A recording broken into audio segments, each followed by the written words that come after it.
Bir fikirdə səsləndirib verilişi yekunlaşdırmaq istəyirəm.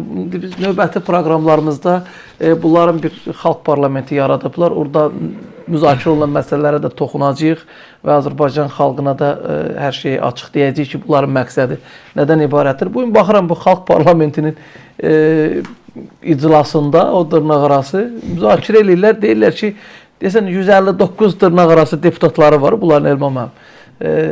Qurban Məmmədov deyir ki, bəs hərəmiz $50 kənara qoysaq, nə bilim 100 nəfər pul versə, 500 min dollar eləyir, 150 nəfər versə, nə bilim 7 min, 8 min dollar eləyir və biz bununla parlamentin formalaşmasına kömək eləyəcəyik filan. Yəni 7 min dollar pul qazanmaq istəyir.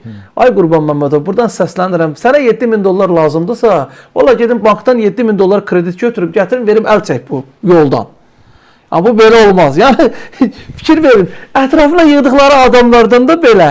İndi o güya ki bunlar da sevinirlər, güya ki deputat olublar falan. Bunlardan da belə pul qazanmaq niyyətləri var. Dırnaqarası xalq parlamenti dedikləri elə yaranışından o bir ölü doğulmuş uşağa bənzədir.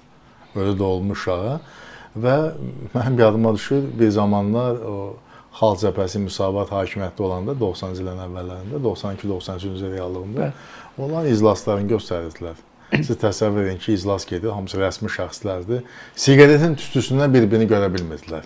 Bax, onların, mən sosial şəbəkədə paylamışdılar, onların ilk iclaslarında təxminən eyni vəziyyət idi.